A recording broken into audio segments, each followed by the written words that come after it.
စိတ်ညစ်နေပြီကွာဟာဆိုပြီးတော့အဲ့လိုလူရောအဲ့လိုဖြစ်နေတာသိရမလားဘလုံးကွဲမရှိရရင်တော့နည်းနည်းတော့ဘာလဲဟာဆိုရနည်းနည်းပြုံးမိပါလားပုံနဲ့ပတ်သက်အဲ့လိုစမ်းတက်နေအဲ့လိုမျိုးလက်ဆောင်ပေးဖြစ်တာများဟိုမှာဖေကအဲ့လိုကစ်စုံတို့ကျွေးသွေးတို့ပါလို့ရှိရဲဝဲလာပေးရကျွန်တော်ဒီကမိတ်ဆက်ပေးရတော့အမေနဲ့ဖေ sharing love တယောက်ကိုတယောက် view site ပါပေါ့အားလုံးပဲမင်္ဂလာပါကျွန်တော် Pickup and All Yours ရဲ့ podcast episode အတစ်ကနေကြိုဆိုလိုက်ပါတယ်ကျွန်တော် host ကိုနေပါကျွန်တော်ဖေးမရောက်နေရတော့ cartoonist illustrator မောင်ရပဲဖြစ်ပါတယ်မင်္ဂလာပါဟုတ်တွေ့ရဝမ်းသာပါရဲ့ဟိုပုံနေရေးတယ်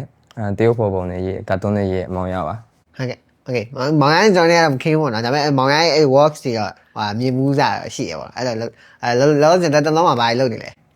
တလုံးမှာတော့ဒီတိုင်း project တွေတစ်ခုပြီးတာတော့နည်းနည်းနားနေတာပေါ့နော်တော့တခြားထလုပ်ဆရာတွေရောရုပ်ပြလေးပါကိုယ်ပိုင် project လေးပါလုပ်ဖို့တော့ရှိပါတယ်ဟုတ်ကဲ့ဟုတ်ဒီ illustration ဘိုင်းနဲ့ရောဘယ်လိုမျိုးဝင်ရောက်လာ illustration ဘိုင်းဘယ်လိုရောက်လာလဲဆိုတော့ဒီတိုင်းကျွန်တော်အကြောင်းကျွန်တော်စာအုပ်ပြန်ရင်တိတ်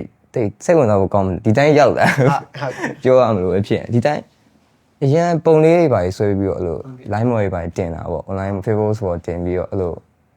လောက်အပ်ပါတယ်လောက်အပ်လို့ရတယ်ဘာညာပြောရင်လာအပ်ကြရင်လည်းပဲဒီလိုဖြစ်လာတာဟုတ်ကဲ့အဲ့တော့ကိုဒီလိုငငယ်ကလေးကဝါနာပါလာအဲ့လိုတင်တန်းတွေပါတက်ဖူးတာရှိလားငငယ်လေးကဝါတာပနာပါတယ်ခင်ဗျအဲ့လိုတင်တန်းရဲ့တော့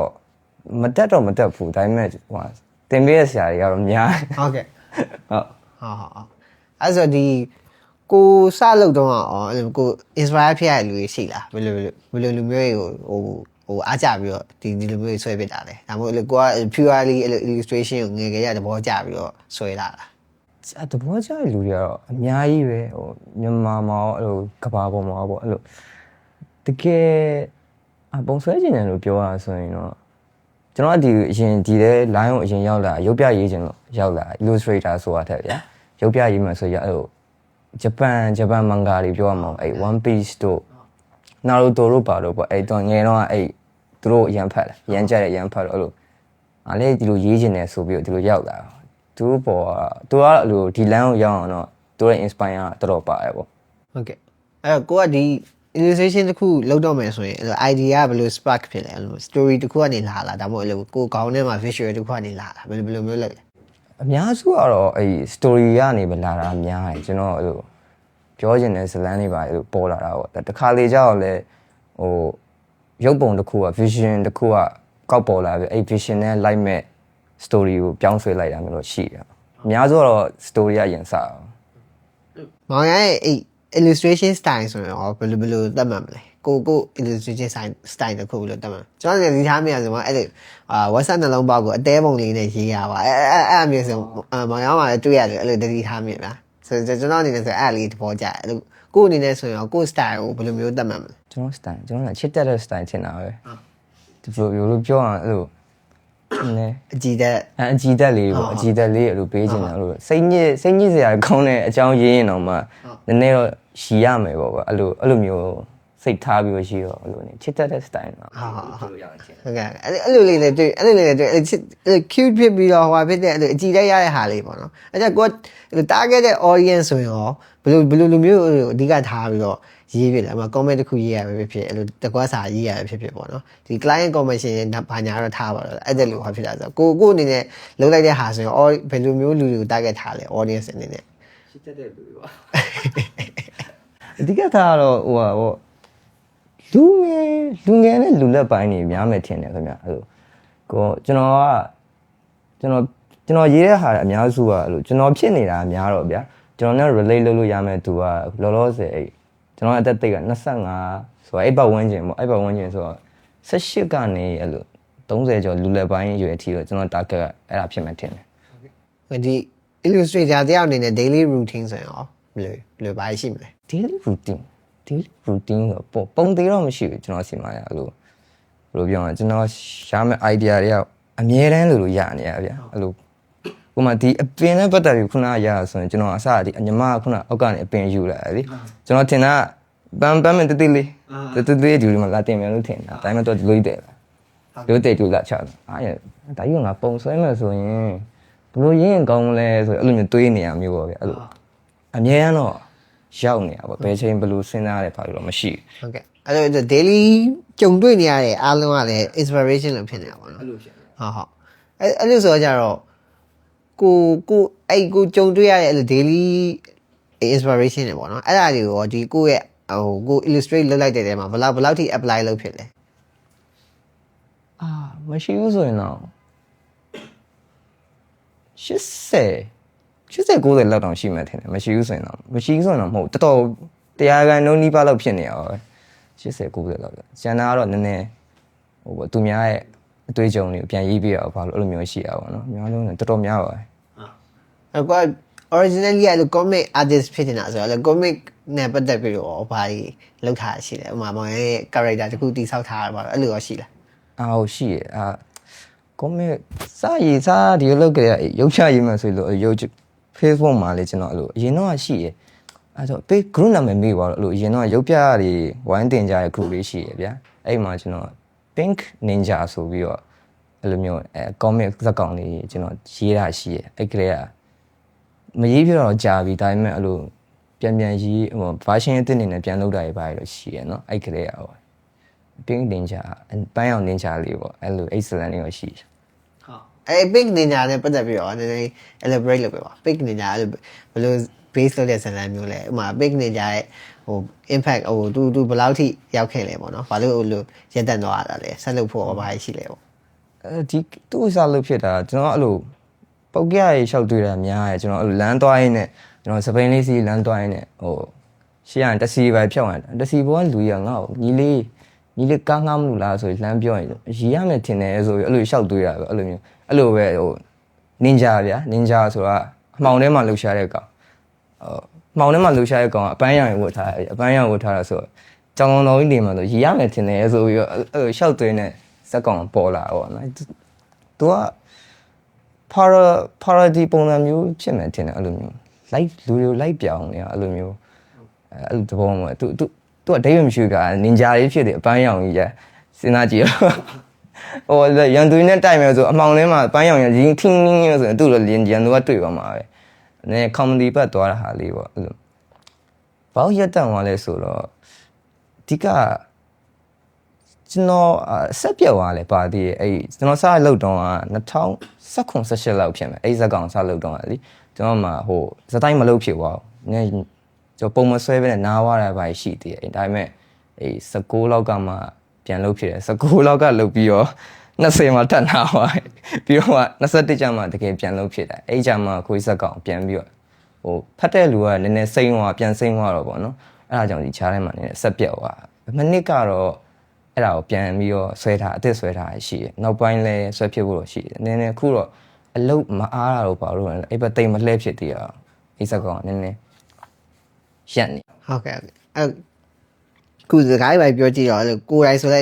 humor sense of humor ရှိရလူကြပါတော့ဒါပေမဲ့အဲ့လိုဒါပေမဲ့လူများရှိမှပြောရတဲ့ဆိုင်ကိုယ့်ရဲ့ဒီ cartoon works တွေကို illustration works တွေထဲမှာကိုခံစားမိတဲ့ humor ကိုထည့်ရပါတော့အဲ့တော့ cartoonist တွေတော်တော်များများလည်းအဲ့လိုမျိုးကိုခံစားရတဲ့လိုဟာတာတွေ humor တွေကိုဒီ cartoon works ထဲမှာပြန်ထည့်ရဆိုတော့ဒီကိုယ့်အတွက်ကောအဲ့ humor တွေကဘယ်လောက်ရေးပါလဲကို works မှာရောကိုယ်တိုင်အတွက်ရောကျွန်တော်တို့ကတော့တော်ပါအဲ့လိုကျွန်တော်အဲ့လိုစိတ်ညစ်အောင်ပါဗျာငါစိတ်ညစ်နေပြီကွာဟာဆိုရတဲ့အဲ့လိုလူကအဲ့လိုဖြစ်နေတာတဲ့ဟုတ်လားအဲ့တော့ဘလို့ကာတွန်းရင်းကောင်းအဲ့လိုတော်ဒုက္ခများတယ်တဲ့စိတ်ညစ်နေရတော့ဒါကြီးကငါဘလို့ရင်းကောင်းမလဲမသိဘူးဆိုအဲ့လိုတွေးမိနေတာဆိုတော့တော်တော်ရေးပါကာတွန်းလေးရေးတဲ့ထင်မှာလို့ဝလုံးကွဲမရှိရရင်တော့မှနည်းနည်းတော့ဘာလဲဟာဆိုရနည်းနည်းပြုံးမိပါလားအဲ့လောက်ဖြစ်ဖို့ကျွန်တော်တို့ကအရေးပါဟုတ်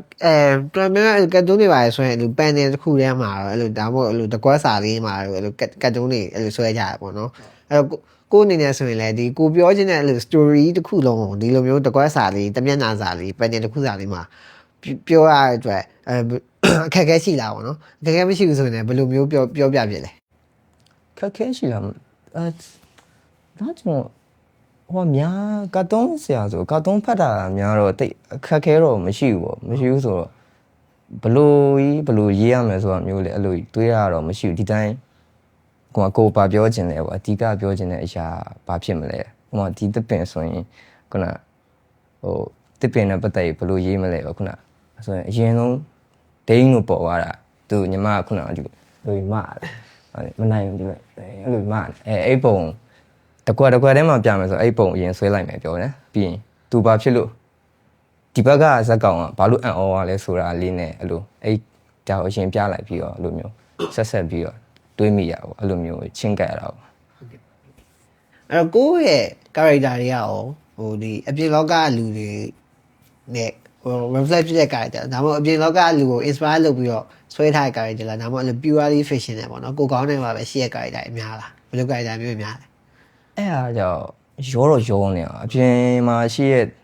တငယ်ချင်းတွေကိုလည်းအဲ့လိုဇလန်နဲ့ကောက်ချက်ရေးလိုက်တာလည်းရှိတယ်ဟုတ်50လောက်ဖြစ်နေမှာပေါ့အဲ့လိုဒီကောင်ပုံရေးရတယ်ငါကာတွန်းနဲ့ထည့်ရေးဦးမယ်ဆိုရင်ချက်ရေးလိုက်တာအဲ့လိုပဲအချို့ကျတော့ဟိုသူ့ရဲ့အပြင်ကလူရဲ့အတွေးခေါ်ပေါ့အတွေးခေါ်သူအပြုတ်မှုတို့သူဘလို့နေလဲဘလို့စကားပြောလဲပါတယ်ညှိလိုက်တယ်ဒါပေမဲ့ဇက်ကောင်ကတော့တုံးက fishing အဲ့သူ့ရဲ့အပြုတ်မှုတွေတွေးခေါ်တယ်ဒီဘက်ထည့်ပေးလိုက်တာအဲ့လိုမျိုးရှိအောင်ကိုရောနေအောင်ကိုရန်ကကြတော့ဒီလောကတွေကိုလို့ရောက်မှန်းမသိကိုစောစောဖြေသွားရရတယ်ရောက်မှန်းမသိနဲ့ရောက်လာပါတော့ဒါပေမဲ့ရောက်မှန်းမသိရောက်လာတဲ့ကနေပြီးတော့ကိုဒီလောက်ကိုပေါ့နော် professionally ပေါ့ငါစလုပ်နေပါပြီလားဟိုဒီလောက်နဲ့ပတ်သက်ပြီးတော့ငါ career တစ်ခုနေနဲ့အသက်မွေးနေပြီဆိုရဲဟာမျိုးကကြာဘယ်အချိန်မှစသိရလဲအဲ့ဆိုရင်2021ကုံလောက်ကဖြစ်မယ်ခုနကပြောသလိုလေအဲ့လိုအစတော့ဒီပုံတွေပါဆွဲနေဟိုအလုပ်လေးပါနေနေရိုက်နေဒါငါလုပ်ရမယ့်ဟာလားမသိဘူးဆိုဒါဒီအလုပ်ကငါနဲ့တင့်တော်ရထင်တယ်ဆိုပြီးအဲ့လိုဆက်လုပ်ရင်းနဲ့ဟိုကိုယ့်ရဲ့ပုံလေးလည်းတင်းတယ်လို့တယောက်ကအဲ့လိုမျိုးကျွန်တော်မိတ်ဆက်ပေးကြတာပေါ့တင်ဟိုတယောက်ရှိတယ်ပုံရေးတာပေါ့အဲ့လိုမျိုးနဲ့စီနီယာတွေဘာတွေကလည်းအဲ့လို recommend ပေးတော့အဲ့လိုလာကြိုင်းနေလုံးရင်းနဲ့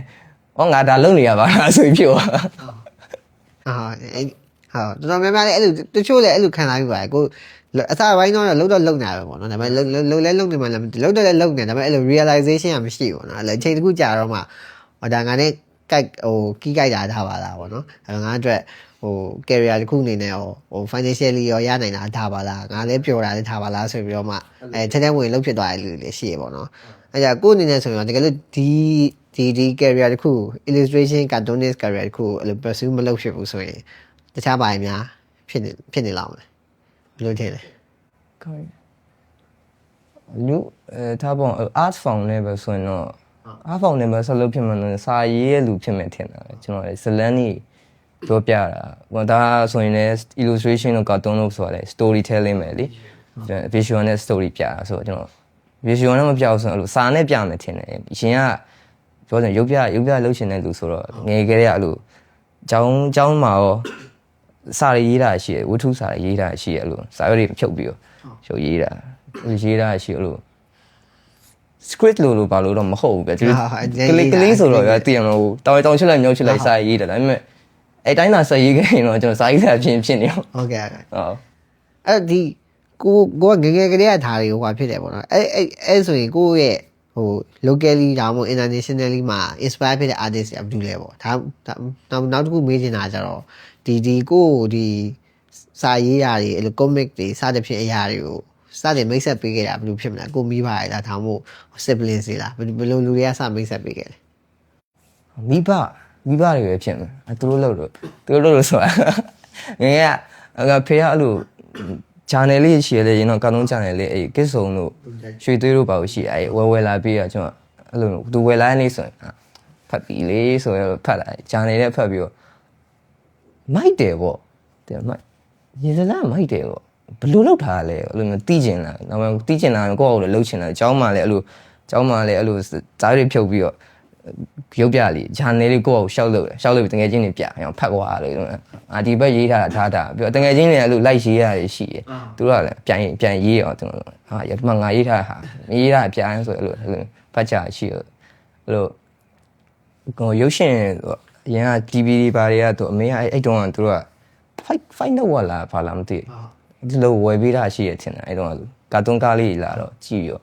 ဒါလည်းမိုက်တယ်ဘယ်လိုလုပ်တာလဲမသိဘူးအဲ့ဘယ်လိုလုပ်တာလဲမသိဘူးဆိုပြီးစပြီးတော့စိတ်ဝင်စားဟိုဒီကမိတ်ဆက်ပေးတော့အမေနဲ့ဖေဟုတ်အဲ့တော့ အဲ့ဆိုရင်အဲ့လို pure အဲ့လို curiosity နဲ့ဒါတွေစတာပေါ့နော်အဲ့ဆိုအဲ့လို curious ဖြစ်မှုอ่ะရောကိုလုပ်တဲ့အလုပ်တစ်ခုဒါမှမဟုတ်ဒီ artist တွေဘိုင်းဖြစ်ဖြစ် creative ဘိုင်းဖြစ်ဖြစ်မှာအဲ့လို curious ဖြစ်မှုอ่ะဘယ်လောက်ထိimpact ရှိရထင်လဲပေါ့နော်ကိုယ်တိုင်အဲ့လိုမျိုးတွေနဲ့စခဲ့တဲ့လူတွေอ่ะဆိုတော့ တော်ဖြစ်မှတင်တယ်မဟုတ်ဘယ်ဟာပဲဖြစ်ပါဘယ်ပညာပဲဖြစ်ပါအဲ့လို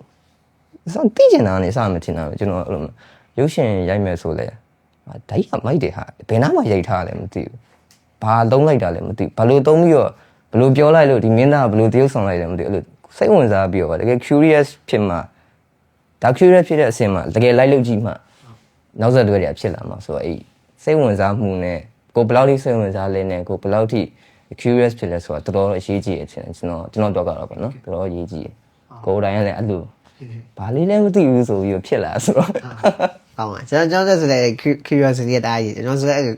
ဘယ်လိုတချို့ရဆိုဘယ်လိုလောက်ထားလဲဘာကြောင့်လဲသူနောက်ကရန်သိနေတာသိချင်တာပါအဲ့ဂိုရီလာကြီးအကောင်ကြီးမျိုးတွေကိုလာယူဒုံနဲ့လုပ်ယူမီးမှုဘယ်လိုလောက်ထားလဲမသိဘူးကျွန်တော်ငယ်တုန်းကဆိုရင်တော့ကျွန်တော်ဘယ်လိုပြောရလဲရုပ်လေးပြကျွန်တော်ရုပ်လေးရှိရုပ်လေးတွေကိုသူကကျွန်တော်ဓာတ်ပုံရိုက်တယ်ဓာတ်ပုံရိုက်ပြီးတော့ဓာတ်ပုံအများကြီးရိုက်ဟိုဘက်ရွှေ့ဒီဘက်ရွှေ့လိုက်ဒီလိုနှိပ်လိုက်မြန်နှိပ်လိုက် MP4 လေးငယ်တော့ဝယ်တော့နှိပ်လိုက်ရုပ်တွေလှုပ်ဒီလိုလှုပ်ထားလားမသိဘူးဆိုတဲ့အစားအသည်ပါလှန်ကြတယ်အเจ้าမလို့တငယ်ရင်းနေပြမယ်မင်းကလာပြမယ်ဆိုရုပ်လေးဆွဲပြီးဒီလိုလှန်ပြဟုတ်လားဟိုကောင် animation လုပ်တာအဲ့လိုလုပ်တာလားမသိဘူးဆိုအဲ့လိုစိတ်ဝင်စားရင်းနဲ့ဒီလိုဖြစ်သွားဟုတ်ကဲ့စိတ်ဝင်စားကောင်းပါအဲ့တော့စစပြောလို့မိဘရဲ့အကြောင်းမိဘတွေကဒီကတ်တုန်းရုပ်ပြတွေဝယ်လာကိုကဖတ်ဒီကနေတစ်စင်အဲ့လိုမျိုး curious ဖြစ်ပြီးတော့ဒီလောကကြီးရောက်လာတယ်ပေါ့နော်အဲ့တော့ကိုဒီလောကကြီးရောက်လာတော့ကိုဒီအလုပ်တစ်ခုကို career အနေနဲ့ကျွေးရမိဘရဲ့ရောဘယ်လိုမျိုးထင်မြင်နေရှိလဲသဘောတူလားပေါ့လက်မခံဘူးလားအခုနေထားမှာရောဘယ်လိုမျိုးရှိလဲပေါ့ဟိုမိတ်ဆက်ပြီးတော့သူတို့ပေါ့နော်ဒါပေမဲ့အစားတော့လက်မခံသေးဘူးဆိုတာအဓိကဟိုပါပေါ့တချို့ကကြတော့မသိတာလည်းပါမယ်ထင်တယ်ဘယ်လိုလဲဆိုတော့ငါသားပုံကြီးဆွဲပြီးတော့သူ့ဘဝဘယ်လိုရက်တည်မှာလဲပေါ့အင်ခန်းကဘယ်လိုရမှာလဲသူတို့ကြောက်ဟိုဆွဲတာမကြိုက်လို့တော့မဟုတ်သူတို့ကစိတ်ပူလို့ပေါ့နော်စိတ်ပူအခုတကယ်ကြကျွန်တော်တို့အခက်ခဲဆုံးဖြစ်ခဲ့တာအဲ့ဒါပဲမိဘတွေနည်းနည်းတက်တည်ပြရတာဟုတ်မဟုတ်ဘူးကျွန်တော်လုံနိုင်နေဒီလိုရှိရဘာညာနဲ့တက်တည်ပြလဲအခုတော့ကျွန်တော် support တော့ပြန်ပေးရတယ်ခုတော့အဆင်ပြေပါတယ်ကောင်းပါဒါဆိုအရင်မခက်နေမှာပါပေါ့ဒါပေမဲ့ကိုသူတို့ယုံကြည်အောင်လို့ proof လုပ်ရတဲ့ဟာတော့ခက်တယ်ပေါ့နော်ဒါပေမဲ့ at least မိဘရကိုဘယ်လိုပြောမလဲတားကြီးမယုံကြည်တော့မှတားကြီးဘယ်လိုပြောမလဲတားစီရမျိုးပိတ်ပင်တာမျိုးမလုပ်ခဲ့တဲ့အတွက်ဟိုတက်တာလို့တော့ခံစားရတယ်ပေါ့နော်ဒါပေမဲ့တချို့ကြလည်းမိဘရလောက strict ဖြစ်တဲ့ဟာမျိုးလည်းရှိရပေါ့နော်လောက conservative strict ဖြစ်တယ်ဒီလောက်တွေဒီ creative အလုပ်တွေပါလဲဆိုရင်ကိုယ်တက်ဘာမှမရဘူးလို့ဒီ financial stability ရှိရဲ့အလုပ်တွေမှာအဆင်ပြေမယ်လို့ဆိုရင်မိဘရလည်းရှိရပေါ့နော်အဲ့လိုမျိုးအခက်အခဲနဲ့ကြုံတွေ့ရတဲ့အဲ့လိုလူငယ်တွေကိုယ်တိုင် creative ဖြစ်တဲ့လူတွေဆိုရင်ဘယ်လို tips မျိုးပေးချင်လဲကိုကအဲ့လိုသူတို့မိဘကို proof လုပ်ခဲ့လူတယောက်ဆိုတော့အဲ့လို proof လုပ်တဲ့ process ကိုဘယ်လိုမျိုးအကြံဉာဏ်ပေးချင်လဲအဲ့တော့ဒီက proof လုပ်ဖို့ဆိုရင်တော့income ရှာပြတာတော့ပဲအဆင်ပြေမလားတော့မသိဘူးဘာလို့လဲဆိုတော့ကျွန်တော်တော့ကြာလို့အဓိကကျွန်တော်ဟိုပုံမဆွဲတတ်တာမဟုတ်လို့ဘာလို့ဒါကြီးကဘာကြီးလဲအဲ့လိုမဟုတ်ပဲသိရမှာကျွန်တော်သူတို့မရှိတော့အချိန်ညရင်ကျွန်တော်ဒါနဲ့မလို့ပေါ့တယောက်တည်းဘယ်လိုနေမလဲပါသူကစိုးရင်တော့အဲ့လိုကျွန်တော်အဲ့လိုမျိုးနည်းနည်းအဲ့လိုမဟုတ်ကျွန်တော်ဒီလိုကျွန်တော်ဆွဲတတ်တယ်ကျွန်တော်ဒါနဲ့ဘယ်လို income ရှာတတ်တယ်ဘာညာအဲ့လိုပေါ့နည်းနည်းလုပ်ပြလိုက်တော့ပေါ့သူတို့ယုံသွားတာပေါ့အဲ့ဒါကတော့အဓိကချက်ပေါ့နောက်တစ်ခုပြောတာတချို့ကြတော့လောက်ကုန်မလုပ်စီချင်တာရှိရဲ့အဲ့ဒါကြောင့်မတက်နိုင်ကြောလေအဲ့ကြောင့်ကိုယုံကြည်အားကိုဆက်လုပ်မှာရမယ်ထင်တယ်ကိုဒါကြီးတကယ်ဖြစ်ချင်နေရဆိုရင်တော့ဗျအဲ့နည်းနည်းတော့တိုက်ယူရမယ်ထင်တယ်လို့အပြန်လဲပြီးပါရင်လည်းတော့ကျွန်တော်ကနည်းနည်းကံကောင်းတဲ့ထဲပါခဲ့ရဆိုတော့သူတို့ proof ရသွားတော့အဆင်ပြေသွားလို့မောင်ရန်ဒီအခုတော့ illustration များဆိုတော့ digitally ဟိုများတယ်ပေါ့နော်အဲ့လို physically နေရနေပေါ်မှာတော့ဒါမှမဟုတ်အဲ့လို physical exhibition တွေတော့အဲ့လိုမျိုးတွေပြဖို့အတွက်ကောစဉ်းစားထားရှိလားစိတ်ကူးထားရှိလားဟုတ်ရှိရဆို လောရဲ့အဲ့လိုစိတ်ဝင်စားနေအဲ့နေရမှာရေးဟာဗျအဲ့ဒါတော့အကြီးလည်းတစ်ခါမရေးဘူးအကြီးတစ်ခါမရေးဘူးအောင်မှနေရမှာရေးရမှာဗျပြီးတော့လွဲသွားရင်ဘလို့ပြန်ဖြတ်အောင်လဲပါတော့တော်တော်တိုင်ပတ်မယ်ကွာတင်အဲ့လိုကိုကမလုပ်ဘူးဟာဆိုရင်လှုပ်ချင်အဲ့ခုနပြောစိတ်ဝင်စားနေရန်ပုံမှာရေးတာလှုပ်ချင်တယ်ပြပွဲတွေပါရတော့ကျွန်တော်လှုပ်ဖူးတယ်လှုပ်ဖူးကကြာပြပွဲတွေကြာတော့ကျွန်တော်မကာနဲ့ paper နဲ့ရေးထားတဲ့ဟာလေးပြတာပေါ့နော် digital ပြပွဲတော့မလုပ်ဘူးဟုတ်လုပ်ဖို့ရှိအကြံပြန်ရပါအဲ့နေရာမှာဆွဲဖို့ဆိုတော့နေရာမှာဆွဲမဲ့ဟာဆွဲလာပေါ့စိတ်ဝင်စားအဲ့တော့ဟိုမှာအနာဂတ်မှာအဲ့ဒါ digital ဖုန်းနဲ့ physically နေရာတွေပေါ်မှာမြင်ရဖို့ possibility ရှိတော့ရှိဟုတ်ပါအဲ့ဒါဒီကိုအနေနဲ့ဆိုရင်ပေါ့နော်ဒီ illustration လို့ cartoon လို့စိတ်ဝင်စားတဲ့လူငယ်တွေရှိမယ်ပေါ့သူတို့ဆိုရင်ဘယ်လို tips and tricks တွေပြောချင်လဲပေါ့ကိုအနေနဲ့ပေါ့ကိုကြုံခဲ့ရတဲ့ဟာနဲ့ဆိုဒူးဆန်တုံးဆရာဘာဖြစ်မလဲပေါ့ဘာဖြစ်တယ်ဒူးဆန်တုံးဆရာဘာဖြစ်ဒူးဆန်တုံးဒူးကတော့ကာတွန်းဆရာကာတွန်းဆိုရင်ကာတွန်းတော့များဖတ်အောင်တင်တယ်ကာတွန်းများဖတ်ဖို့ပြီးတော့အမြဲတမ်းအဓိကဟိုဟာလေဇက်တိုက်လုံနေဖို့ထင်တာပဲကျွန်တော်ဘာလို့ကျွန်တော်တော့အဲ့လို2019 18ဆိုပေမဲ့တကယ်ကဂျားထဲမှာပြက်သွားလုံနေတာပြက်သွားတော့အဲ့လိုရန်နှီးအဲ့လိုလက်ရတက်မလာတာအဲ့လိုဘာမှဖြစ်မလာတော့အဲ့လိုမျိုးတည်အနည်းတော့ဇက်တိုက်လုံနေမှာဖြစ်လာမယ်အဲ့ dues ကဇက်တိုက်လုံဖို့ဇက်တိုက်လုံနိုင်ရမယ်ပြီးရင် consistent ဖြစ်အောင်consistent ဖြစ်ရမယ်ပေါ့အဲ့ကာတွန်းဖတ်ရမယ်ရုပ်ရှင်တွေလည်းကြည့်အဓိကဟိုစဉ်းစားအမြဲတမ်းစဉ်းစားဟောရစဉ်းစားအခုကျွန်တော်ပြောကျွန်တော်လမ်းလျှောက်ရင်ပဲဖြစ်ဒီခွေးကဘာလုပ်နေရလဲမသိဘူးတဲ့အဲ့လိုမျိုးဒီခွေးကအမှ6ကစားနေတယ်ဆိုရင်တော့ဘာလို့စားနေရလဲမသိဘူးနောက်မှအကြောင်းတစ်ခုရှိရမယ်ဆိုလို့စဉ်းစားပေါ့အဲ့တစ်ခုလောက်ကျွန်တော်လောက်တာမျိုးဆိုရင်ခုနစားနေဆိုရင်လည်းမှတ်ထားလိုက်တနေရာမှာဟိုမရရင်မှတ်ထားတော့မဟုတ်ဘူးပေါ့နော်လိုရတဲ့ချိန်ညာအဲ့လိုဖတ်ဆိုရဒီခွေးစားနေတဲ့ဟာလေးမျက်လုံးလေးပြင်းအောင်လာပြီးတော့ခွေးတွေ6လောက်ဆိုင်ဘယ်လိုသွားလဲဆိုအဲ့လိုနည်းနည်းမှတ်မိပါပေါ့အဲ့လိုပုံရေးတာလည်းလိုရပဲအဲ့ရှင်းမြဲတမ်းအဲ့လိုစဉ်းစားနေတဲ့ thought process ကလိုအပ်တယ်ပေါ့နော်တုံးပါမလုပ်ရပါမပြင်းနဲ့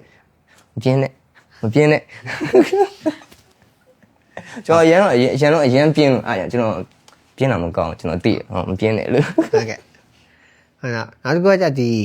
ကိုငငယ်ကလေးကတော့ဒီအရင်ဝန္ဒနာပါပြီးဆွဲခဲ့တာဟုတ်တယ်ပေါ့နော်ဒါပေမဲ့ကိုစဆွဲအချိန်မှာတော့ကိုသဘောကျတဲ့ artist တွေ influence တွေအများကြီးပါပေါ့နော်ကို art style တွေမှာလည်းအဲ့ဒီကနေမှတစ်ဆင့်အဲ့လိုကိုရဲ့ style တခုပေါ့နော်မောင်ဒီဟာလုံးဝ typical မောင်ရဒါဒီပုံမြင်လိုက်တဲ့မောင်ရစီကပုံဖြစ်တယ်ဆိုရက် style တခုရလာအောင်ထီဆိုဘယ်လိုမျိုးကြိုးစားခဲ့ရတာရှိလဲဘယ်လိုဖြစ်သွားလဲဆိုတော့ဘယ်လိုမျိုးကျွန်တော်အကြောင်းပြောရလဲဟိုကကျွန်တော်အဲ့လိုနည်းနည်းပုံနဲ့ပတ်သက်အဲ့လိုစမ်းတက်နေအဲ့လိုမျိုးလက်ဆောင်ပေးဖြစ်တာများဟိုမှာကျွန်တော်ငါဒီဥစ္စာကိုငါစတိုင်တစ်ခုအစ်စမ်းကြည့်မယ်ကွာဘာစမ်းရင်ကောင်းလဲဆိုတကယ်ချင်းတယောက်ပုံကောက်ဆွဲလိုက်ဆိုရင်သူပေးလိုက်တာအဲ့လိုပဲအဲ့ဖြစ်ရှင်တော့အဲ့21နှစ်ကုန်ကန်လေးလောက်တော့ကျွန်တော်အဲ့လိုငါဘာပုံဆွဲအောင်လဲမသိဘူးအဲ့တော့အဲ့ကျွန်တော် digital စပြောင်းလာ physical ကနေ digital ပြောင်းသွားတော့physical ဆိုမှအရင်တော့ physical ကဟိုစာရွက်ပေါ်မှာဆွဲတယ်ကျွန်တော်တပုံရိုက်ပြီးတော့ကွန်ပျူတာထဲမှာ color ဖြည့်အဲ့ရနဲ့မှတကယ် digital fully ပြောင်းသွားအဲ့တော့ငါ digital နဲ့ဆိုဘယ်လိုဆွဲရမလဲမသိဘူးတဲ့မဆွဲတတ်ဘူးပြဆွဲတဲ့ဆောက်ဆွဲအဲ့လိုအဲ့တော့ new year ဖြစ်သွားဆိုအဲ့လိုအကောင့်တွေကတငယ်ချင်းတွေကျွန်တော်ခုနပြောကျွန်တော်တခုဆိုင်လက်ဆောင်ပေးပြတယ်ဆိုအဲ့လိုလက်ဆောင်ပေးရင်ကောင်းအောင်လက်ဆောင်ပေးလိုက်ပေးနဲ့ကျွန်တော်ပုံရနည်းနည်းပြောင်းသွားပြီးနည်းနည်းမှတ်မိသွားကြဟိုဒီလိုပုံလေးဆိုရင်ဒါဟိုကောင်ဆွဲတာထင်တယ်မောင်ရဆွဲတာလားမသိဘူးဆိုအဲ့လိုဖြစ်သွားပြီးမှကျွန်တော်ကလည်းအဲ့တိုင်းဆွဲရင်နဲ့ဘယ်လိုပြောရမလဲကျွန်တော်လှုပ်လေးရှိရလေတခုကျွန်တော်ပုံမှာနှာခေါင်းအနီလေးပါဗျာသိမလားတော့မသိအဲ့နှာခေါင်းအနီလေးရစတော့ကြိုက်လို့ဆွဲစိတ်လို့ဆွဲနေနှာခေါင်းအနီလေးပိုင်ဟိုကောင်ဆွဲတာလားမသိဘူးဆိုပြီးအဲ့လိုဖြစ်သွားအဲ့လိုဒါလည်းရည်ရွယ်ထားတာမဟုတ်ဘူးသူကဖြစ်သွားအဲ့လိုပေါ့ကျွန်တော်ကိုဘယ်လိုဆွဲလဲဆိုတာလေးတွေကပုံထဲမှာဗျာဟ တတိထားမကြည့်အောင်မှပုံကြည့်လိုက်ရင်လည်းမှတ်မိနေကြလို့နေမှာအဲ့အားကြောင့်ဒီလိုဖြစ်သွားတယ်ထင်တယ် အဲ့လိုကိုကတပင်းလုံးလိုက်တာမဟုတ်ပြီမလဲဒါကြာလာတော့ကြတော့ဒီကိုပုံစံတခုကလည်း trademark တခုလို့ဖြစ်လာပါအဲ့ဆက်ဆက်ပြောနှာခေါင်းနီလေးဟိုမှာဝစီပေါက်ဒီမှာအသေးပုံလေးလှုပ်တာအဲ့ရှစ်တက်လို့အဲ့လေးဖြစ်လာပါကောင်းပါကျွန်တော်နေနေဆိုရင်တော့ကျွန်တော်နေနေဆိုရင်တော့သဘောကျတယ်ပေါ့နော်အဲ့ unique ဖြစ်တယ်လည်းခံစားရတယ်ပြီးရင်အဲ့လိုမျိုးဒီတိုင်းပဲပုံမှန်လေးသူများရဲ့အကုန်လုံးလည်း illustrate လုပ်နေတဲ့အထဲမှာဒါလေးမြင်လာစိတ်ချမ်းသာတယ် unique ဖြစ်တယ်အဲ့လိုပေါ့ကျွန်တော်အနေနဲ့တွေးနေတာအဲ့လိုလေးပဲပေါ့ နော်ဟုတ် အဲ့လေးကောင်းပါတက်လာပြောကြတယ်မောင်ရပုံလေးချီရစိတ်ချမ်းသာကိုကောင်းလိုက်တော့ဟုတ်လားအဲ့လေ later မှအဲ့လိုသိရတယ်အဲ့လို feedback တွေပေါ့နော်ကိုလှုပ်တော့အဲ့လိုစိတ်ချမ်းသာပါတယ်ဆိုရင်စိတ်နဲ့လှုပ်တာတော့မဟုတ်ဒါပေမဲ့ကိုကြာလာတဲ့မြကိုဆွဲပုံတွေကိုလှုပ်တဲ့ဟာတွေအဲ့လို impact တစ်ခုဖြစ်လာအောင်ဒါပေမဲ့လူရဲ့မြင်လာများတော့ကြတော့တို့ခံစားရတဲ့အတိုင်းကိုပြန်လာပြောတဲ့ခါမှာအဲ့ကြမှာကိုကငါလှုပ်နေတာဒါမျိုးဖြစ်နေပါလားဆိုရင်အဲ့လိုသိရပါကိုဆွဲတော့မသိဘူးပေါ့လှုပ်ရှင်လို့လှုပ်လိုက်တယ်ဘယ်အဲ့တော့ကိုကလည်းစိတ်ထဲမှာအဲ့လိုစိတ်ချမ်းသာနေလို့လားတော့မသိဘူးဘယ်လိုပြောကျွန်တော်စိတ်ညစ်ဖို့ကောင်းတယ်လောကကြီးကစိတ်ညစ်ဖို့ကောင်းတဲ့အချိန်မှာကိုယ်ပုံကြည့်ပြီးတော့စိတ်တော့မညစ်စေချင်ဘူးဆိုတဲ့နည်းနည်းစိတ်ပျော်ရတာမဟုတ်ရင်တော့မှနည်းနည်းရှိဟာဟုတ်တယ်ခက်အဲ့လိုလေးဖြစ်သွားရင်ကောင်းမယ်ဆိုပြီးအဲ့လိုရေးဖြစ်တာရေးနဲ့အဲ့လိုမှတ်မိသွားကြနေမှာအဲ့လိုဟုတ်ကဲ့ဒီမှာအဲ့ဒီကျွန်တော် podcast ကိုကြည့်နေမဲ့လူငယ်ပေါ့နော်လူငယ်ကြည့်နေမဲ့လူတွေကတော့ audience ကမျိုးစုံရှိရပါဒီတိုင်းပဲ generally podcast ကိုကြည့်နေမဲ့လူတွေအတွက်ဆိုရင်ဘာပြောခဲ့ကြလဲas a မောင်ရပါ as an illustrator as an illustrator sharing love တယောက်ကိုတယောက် view site ပါပေါ့ sharing love ဒါပါပဲဟုတ်ကဲ့ကျေးဇူးပါတယ်โอเคကျွန်တော်ဒီတစ်ပတ်မှာတော့ကျွန်တော် illustrator cartoonist မောင်ရနဲ့ကျွန်တော် Pikachu podcast မှာတွေ့ရပဲဖြစ်ပါတယ်ကျွန်တော်နောက်တစ်ပတ်မှာလည်းဘယ်လို guest တွေခေါ်ပြီးတော့ဘယ်လိုမျိုး topic တွေကျွန်တော်ပြောသွားမလဲဆိုတာစောင့်ကြည့်ပေးကြပါအားလုံးကျေးဇူးတင်ပါတယ်